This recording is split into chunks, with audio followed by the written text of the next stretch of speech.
Yes, good afternoon mga kagandang buhay. Akala ko puputi na si Kabayang Roger dito sa bahay oh. Pero nangitim na po sa kakamotor.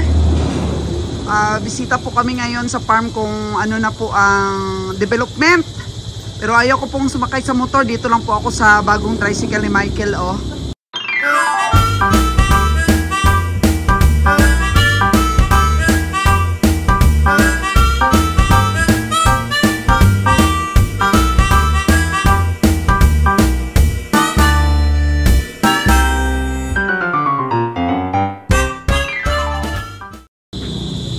Takot po ako mga kagandang buhay sa motor eh. Gusto ko lang po ipakita yung development po ng pagpapapintura natin sa bahay namin. Kasi kakasal nga si Tracy, papinturahan po natin yung bahay natin para maganda naman mga kagandang buhay oh. So nagpapatiles po tayo ng bitana oh. Yung mga haligi pala. Ayun oh, mga tiles natin. Yan. Pagagandahin po natin yung pintura ng bahay natin. Ano. Ang ganda rin ang napili ko na pintura para kasing ano siya. Parang bato ba? Pero tiles siya mga kagandang buhay oh, tiles. Yan. So, may oras na po tayo ngayon dito po sa sarili nating bahay. Karoon na po tayo ng oras. Pagandahin po natin ang bahay natin para nakakawala rin ng stress. Yun o, hala, ang ganda. O, ang ganda ng pagpintukan nila, pag-tiles. Tapos ayan na. O, gaganda na ito. So, pupunta kami sa, ano namin, sa pinapagawang babuyan, mga kagandang buhay. Update ko po kayo kung ano na po ang itsura ng ating babuyan. Oo. Yan. Ang gulo po. Oh, tatanggalin ko na yung tambis ko dyan oh. Kasi tatakpan yung beauty ng bahay natin. So matagal na po itong dapat pinturahan. Pero di po natin nabigyan ng oras. Gawa na lagi na lang tayo sa Negros. Ngayon sa araw ng kasal ni Trace, aba, mukhang mapapaganda natin ang ating bahay. Pati po yung ating mga pader, papinturahan na rin po natin. Yung ipinaka-highlights po nitong vlogs na to is yung ano natin, yung babuyan natin. Si Michael, naalala nyo po mga kagandang buhay no? Lagi natin kasama noon sa Negros, Michael, Mike. Oh. Ayan, si Michael po, mga kagandang buhay oh. Kagandang buhay, kumusta? Oh. Hello. Ayan po yung bagong tricycle ni Michael. Nauna po kasi siya ng resign mga kagandang buhay sa pagbabaka natin. Bantay natin siya dun sa Katay sa Maynila. Pero umuwi po siya dito dahil may naipon na si Michael na pera. Bumili po siya ng tricycle. So namamasada po siya sa Katiklan po. Kumukuha siya ng mga pasahero sa GT Port, sa airport ng Katiklan. Tsaka libot-libot. Libot-libot po sa Katiklan. No? Nakakaraos. Nakakaraos naman, mas maganda ang income eh. So ngayon, dito pa rin sila nakatira sa akin. Ay, punta tayo sa farm ngayon para ma-inspire sila sa alaga ng baboy. So, samahan niyo po kami. So, dito na po kami sa farm, mga kagandang buhay. Kita na natin yung development ng trabaho. Ayan pala po yung tricycle din ni Ron, oh, nakasindi pang ilaw. Oh, bumili siya ng tricycle kasi nga mas magastos daw yung 4 wheels. Mas magastos sa gasolina. Oh, ano Mike? Halika na. Kumusta na ang pagta-tricycle? Okay lang, nakakabili pa rin ng bigas. Oh. Di ba ikaw ang tagabantay dati ng katay natin sa baka? Yun po, totoo yan. Mga 3 buwan na tayo na mahinga sa pagbabaka. So 3 months na nagpahinga si Michael. So ano masasabi mo Mike, magastos talaga tong negosyo pagbabaka no? Talaga namang magasto. Okay lang sana magasto kung bumawi. Kaso lang parang mahina. Mahina no? Kaya umalis si Michael, hindi niya na masikmura talaga yung laging lugi eh. Sabi niya sa akin, magsarili na lang ako ng ng hanap buhay. Kasi parang nakukonsensya siya, daming kumakain, ang daming pinapasahod, tapos di nakakabawi lagi. Kaya hindi daw magandang investment at saka negosyo ito, sabi ni Michael noon pa. Kaso lang Kabeng Roger, pinaglalaban ang maling ipinaglalaban eh. Nagsiglab? Kuryente mo, hindi maganda no? Oh no! Oo. So na-brown out na naman? Oo. Bakit nakaandar yung motor mo? Agriculturist natin, grabe. Ano ko dito kay makurente. Tuklangon ko no kay pitik nubo. Lubo ko na yun. Ano yan? Napako po si contractor natin. Ayan may tanda ng injection. Binigyan natin ng pera kahapon para makapag-inject. Napako ng pako sa paa. So, nalagaan natin ang ating mga tauhan dahil kung matitanupot ang mga tauhan natin, kawawa ang pamilya.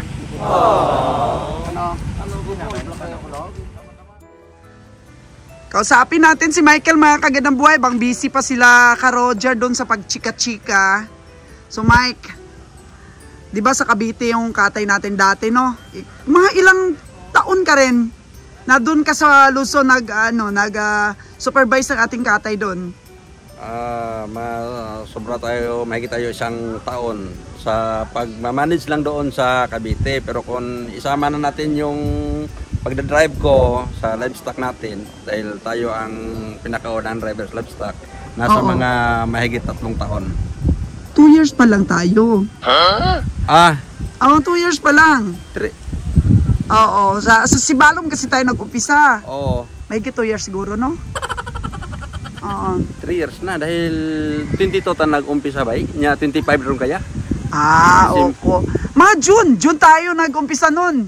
22. February. February dito sa Sibalom. Sa Sibalom, pero June na tayo nagpa-Negros. Tama. June. 22, 23, 24, 25, magtatatlo na pala tayo. Tandang-tanda yan ni Michael, mga kagandang buhay, kasi siya talagang kauna-unahang driver. Oo. So Mike, sabi kasi nila maganda daw ang kita natin sa pagbabaka. Sa naalala mo ba? Maganda ba talaga ang kita natin? Kung kita ang pag-uusapan yung sa pagbabaka natin, hindi naman lumitaw yung malaking ginansya. Minsan may biyahe tayo na may konting ginansya para lang sa expenses, maibalik yung expenses. Pero kadalasan sa atin napapansin, wala, mas karamihan ay lugi ang ating pagbabaka. Minsan sa expenses, naka-cope up. Naka-cope up sa expenses, pero kadalasan wala talaga. Lugi, masasabi nating lugi. Pero grabe, nagtagal tayo. Sa naalala mo ba, sino talaga may gusto nito ipagpatuloy? Kasi kung ako dati, no, anong naalala mo? Sa napansin ko sa inyo, dalawa ni boss dati, matagal ka nang magdidesisyon na i-stop na. Kasi yun nga, pero si boss may pa siya parang gusto pa niya i-survive yung negosyo. Nagbabaka sakali na may ikagaganda pa. Ikaganda pa. Pero hanggang ngayon, parang ngayong buwan na wala na ako kasi nag-resign ako tatlong buwan na. Ganon pa rin yung narinig ko na yung last na 2 biyahe ay lugi pa rin. Lugi pa rin. Ano ba naalala mo doon ang sitwasyon natin doon sa Katayan? Ano ba yung mga patakaran na pinapatupad ni Kabeng Roger doon sa Katayan dati? Yun lang naman, alagaan ng baka habang hindi pa makatay, pakakainin, painumin, feeds or yung tinatawag nating malta, kukumpayan ng damo. So yun ang trabaho natin doon. Ilan kayo pinapasahod? Hindi naman magpareho sa lahat ng araw, pero minsan aabot kami doon ng 7, minsan 10, minsan 5, 3. Yung kung sino yung tao na na-assign doon, kasama sa pasahod yan, kasama sa expenses yan, may pagkain. Yung trabaho namin doon dati, yun na, taga-kumpay, pakain, painom hanggang magbantay doon sa katayan kung kakatay na yung hayop natin. So, iba pa pala ang expenses sa Maynila habang kinakatay. At saka iba din doon sa Negros habang namimili. Oh, yun nga ang masabi natin na sobra ka gastos yung klaseng negosyo na yan.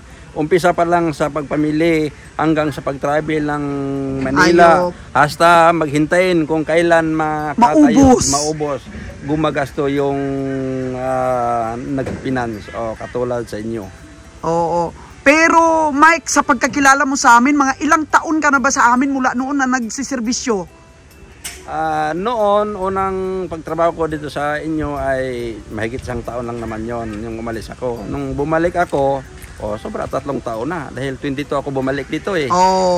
Sa pagkakilala mo sa amin, may mga utang ba tayo sa supplier, hindi binayaran? Ano pagkakilala mo sa ating Solteda store? Mga negosyo natin dito.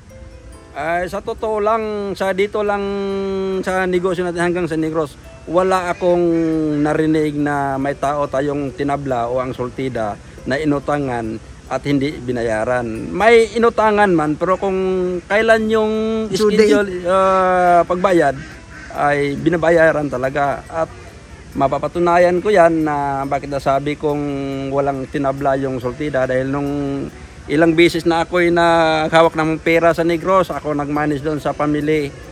Ako mismo nagbigay ng pira sa mga ahente natin. Minsan pinapapirma ko pa sa lagbok. Nandiyan pang lagbok sa bahay. Nung ako ang nag-manage, milyon ang pira na hinawakan ko doon para ipamayad sa baka o sa hayop na binibili. Pero sad lang na sa huling araw may narinig ako na ang Solteda daw ay nangungutang ng mga hayop at hindi daw binayaran. So malayo sa katotohanan. Malayo yan sa katotohanan, mga kagandang buhay. Ako mismo, ilang beses ako nag-withdraw ng pera sa San Carlos Metrobank. Milyon yung hinawakan kong pera doon bilang pag-manage dahil minsan ako nagdala doon. Wala kaming kinargang baka galing sa Pradahan na may duling na inutang hindi binayaran. Yung tungkol naman kay Winnie, nagbigay ka ba doon ng pera, no? Nandiyan na ba si Winnie noon nung mga time na ikaw nang manage? Oo, mayroon na. Kung tingnan yung logbook doon, baka milyon yung pinirmahan ni Winnie doon sa aking logbook. Minsan nagbigay ko siya ngayong araw 300, 200. Ay kung isang linggong pamilihan, baka 2 milyon pa yung naibigay ko ni Winnie. Pirmado yon. Pag ako kasi nag-release dati ng pira sa mga namimili, may pirma sila. Hindi lang si Winnie, si Nalon. May pirma yan doon sa aking logbook. Ewan ko na lang nung wala na ako kung sinong nag-manage doon. Hindi ko na masabi kung may pirma pa. Noong nag-quit ka na sa pagbabaka, kasi nakita mo na talaga na papaling-paling na, hindi na maganda yung mga recovery. So nalungkot ka, nag-usap tayong dalawa. Sabi ko, umuwi ka na lang dito, Mike. Sabi ko, dito ka na lang mag-drive sa akin. Kasi nga, gusto ko na talagang stop noon pa. Kaya pinauwi kita para at least, sabi ko, wala na maasahan si Kabeng Roger doon sa Katay. Pero pinagpatuloy niya pa rin. Siguro napag-isipan niya nga pwede pa niyang ituloy yung negosyo. Kaya nga baka nagbabaka sakali siya na gaganda pa sa susunod na araw yung negosyo. Pero hanggang ngayon, yun na yung pinakadulo, balita natin ngayon. Wala pa rin. Oo. Tapos pinagmamalaki ko sa mga manunod natin yung napundar mo na tricycle. Kasi sabi ko naman, di kita bibitawan, Mike, hanggang wala kang pamalit. So, happy ako dahil ginamit mo ng sakto yung mga kinita mo. At ito na nga ngayon, buhay na buhay ka na. Oo. Anong masasabi mo dun sa mga tao na naging loyal sa mga amo nila?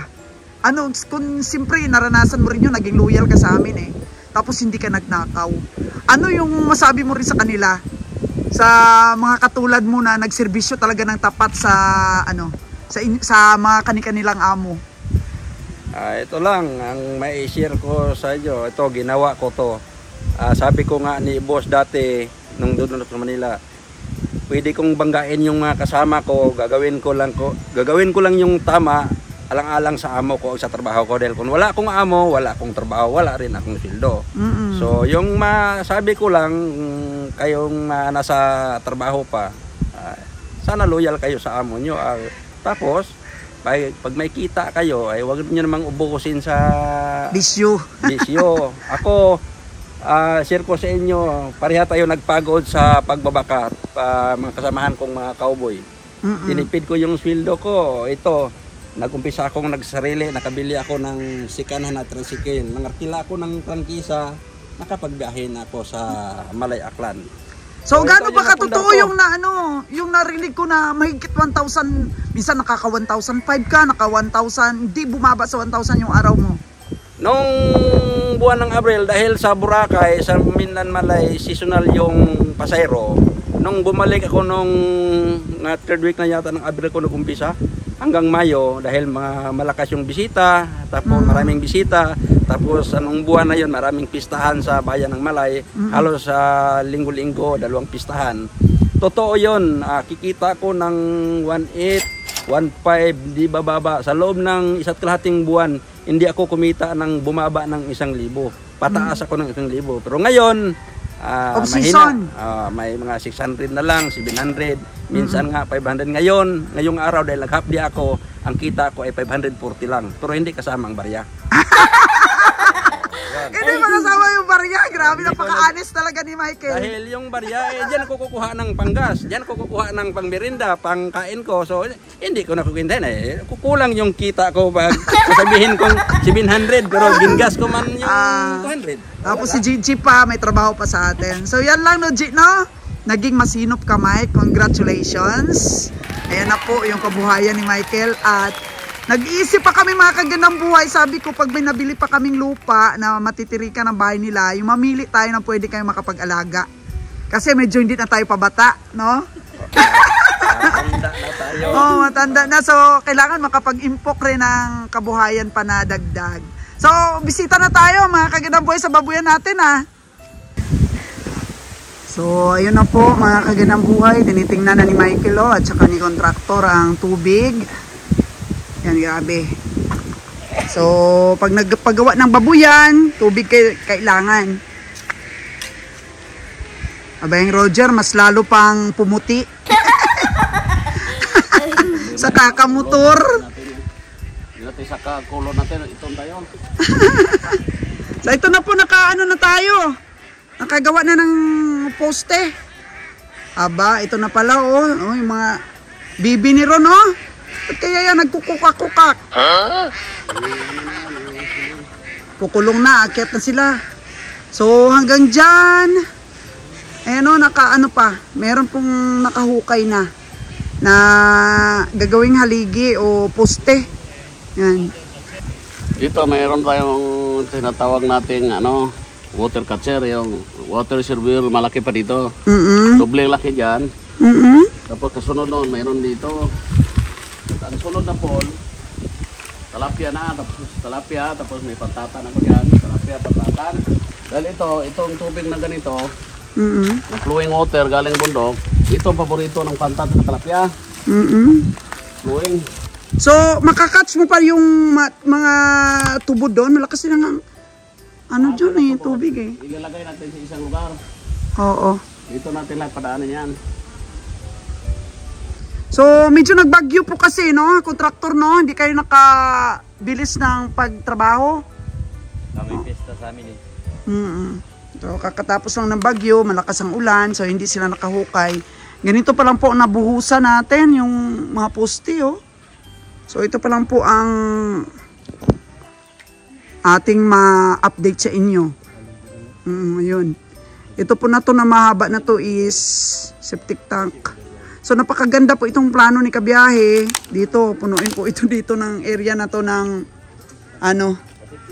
ng alagaan ng tilapia at saka hito. Malapad pa. So, ito pong area na to, oh, malapad pa dito po. Nasa Maynila pa yung may-ari. Hintayin pa natin.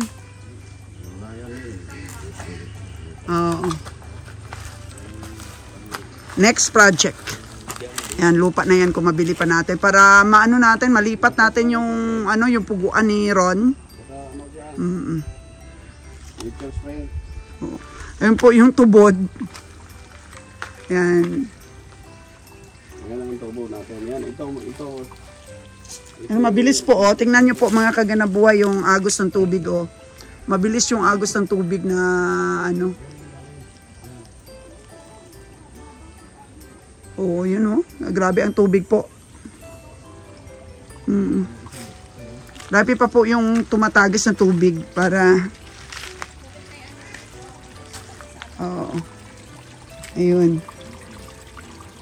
Yun ang ano natin.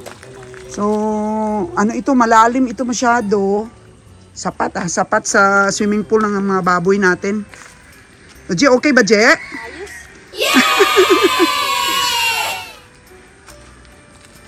Ayun si Michael, tinignan talaga. Interesado din kami.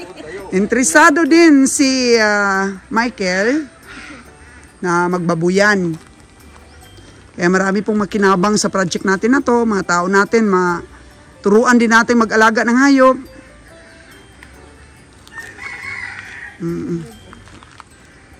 So, ang atin pong kontraktor, isang dose lang ba yung in-inject sa yung anti-tetanus? O may dalawa? May babalik ka pa? Tapos na? Tapos na. Yun. Very good. So, napako siya ng may kalawang napako. At least para may peace of mind tayo na safe. Tapos si Gigi naman nakagat ng pusa kahapon pag tapon niya ng basura. 2 dose ang binigay sa kanya ngayong anti-rabies din. Medyo malakas lang talaga ang hangin po talaga ngayon, no? Oo. So next, mga kaganang buhay, medyo mabilis na siguro ang trabaho nila kontraktor dito dahil medyo okay na rin po ang panahon ngayon. Sobrang lakas ng ulan ng mga nakaraang araw. Kaya wala. Nung una kong na-update ito sa inyo, wala pang mga haligi na nabuhusan, mga poste. Ngayon meron na. So ayan lang po. Marami pa po kaming baka doon sa Negros na alagain. Nag-PPM na yung ating mga viewers na mga personada nila doon. Kaya kasuhin po namin yun ni Kabeng Roger one of these days na makabalik kami. Oo. Para together with the meat shop natin, mga kagandang buhay, ang sabi kasi ni Kabeng Roger is tapusin muna itong first building ng babuyan bago po natin ayusin, tapusin ang ating meat shop. Kailangan meron na tayong stocks dito. Ganun lang talaga. Hindi madalian po itong mga plano natin, but this is for life. Medyo matagal ang i-implement yung mga plano natin sa buhay, pero yan po ay pang pang matagalan. Pamana pa natin sa ating mga anak. So, ano din po ang aking balak sa aking mga tao na makabili pa ako ng lot na para lang talaga sa kanila, hati-hatiin nila. Yung matagal na namin yung pinag-usapan ng mga tao ko, nila Manager Bio, ng mga loyal natin ng mga tao, na makabili ako ng isang lot na may right of way, madala nila yung kanilang mga sasakyan, mga tricycle nila, para sila po ay magkaroon din ng sariling ikakabuhay. Kasi tumatanda na po tayo, kailangan meron din po tayong mapundar. Kaya hindi lang po negosyo ang mentor ninyo kung paano pa po magkaroon ng sariling mga kabuhayan ng ating mga tao. Yan po ang concern natin. Kasi di lang po natin sila pinapaswelduhan, kundi tinuring na rin po nating pamilya, concern din po tayo sa mga mga kabuhayan din. Kasi wala pong permanente dito sa mundo. Pagulong-gulong lang po ang buhay natin. Kaya't minsan, maganda po ang loob natin sa mga tauhan natin, hindi natin alam. Ayun, namumulot ng itlog, oh. Ayan pa, oh, sa harap mo! Namumulot ng itlog dahil nangingitlog pa sila. Minsan sa mga anak ng mga tao natin, nakakabawi sila sa ating mga anak din. Hindi naman po kasi ibig sabihin na yung mga anak natin successful lahat. Pero yan po ang natin. Ang wino-workout natin na talagang meron sila pagka wala na tayo sa mundo. Pero 'di ba, mas kailangan talaga kahit anong paraan, kahit sa po, mabuti po ang kalooban natin kasi yun nga, ang ibang mga taong nagawan mo ng kabutihan ay ano naman, in other way, binabalik nila sa'yo yan. Ang dami mo pa palang nakukuha dyan, ano? Nagkakalat yung itlog. Ayun pa dang, oh! Nakikita ko dito, ayun pa, oh. So, pinupulot pala nila. Pag sa tubig pala, wala ka ng, ano ba? Wala ka ng mapakinabangan kasi masisira na. Ayun na sa may namumuti-muti. Yung iba, yung doon banda sa tinuro natin. Yan. Kinukuha ng asawa ng bantay ng mga bibi. O mabuti itong mag-asawa na to nagtutulungan. Tumutulong talaga yung asawang babae. Yan. Makakuha tayo ng mga tauhan na ganyan. Ako, panalong panalo. Kaya katulad ng pag-alaga nila sa trabaho nila, ganun din po ang pag-alaga natin sa mga diehard natin ng mga tauhan. Yung nilalaban talaga ang amo. Kagaya ni Michael. O diba, kahit lola na siya, kahit hindi na siya nagtatrabaho sa atin, eh, meron pa rin friendship na tinatawag. Concern pa rin. Kagaya rin po kay Chimes, na dati kong driver din. Nung pumunta kami ng Maynila, naku, pinag-drive niya kami doon. Kasi nga, yun, may maganda tayong relasyon sa kanila. Oh, Ron, bakit ganyan mata mo? Parang mapula mata mo. Oh, no! Kasi ano yan eh. Kulang sa pahinga? Bagong ano, uso. Ah, bagong uso yung mata mo. Ano yan, may sore eyes? Wala. Uso yan, pauso. Oo. Hindi, dalumon mo na eh. Hindi mo pwedeng nabawa na yan. Oo, yun, malalim daw dapat ang mga poste. Dire, tubig. Kailangan na ang tubig. Man, paano kami? Saan kayo po apunta? Dito. Ah, uuwi na rin kami.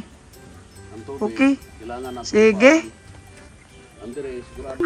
Hala, ang dami pa no? Dami pag itlog ba? Isang tray pa yan? Kalahati lang po nandun. Ah, kalahati lang.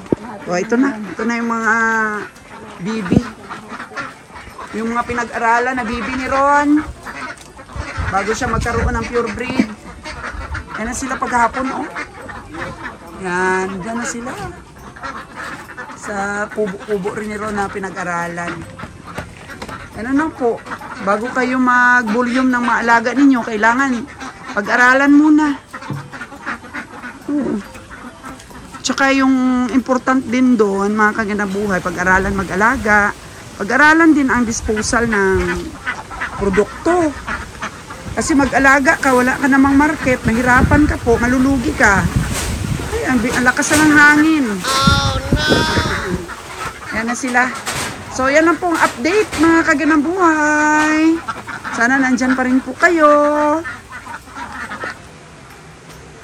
Okay, grabe. Ano kayang ng editor natin? Ito bahay loob. Ang munti nilang tahanan. So, surrender na natin sa ating editor yung ating vlogs. Pawis na pawis, editor ah! Naghugas. So, ayan po. Malungkot po yung editor natin at wala na pong sipatan. Pero sabi ko sa kanya, marami pa naman tayong ma-inspire na mga upload. So, yan po. Dito na kami sa munting bahay nila Ron. Uy, ayun. Ready na mga kagandang buhay ang ating laptop. Tulog na tulog si Apo. Ipasa na natin. Ready na si Aubrey. So, kaya ba Bre na ma-upload ngayon? Ayan. Upload na natin.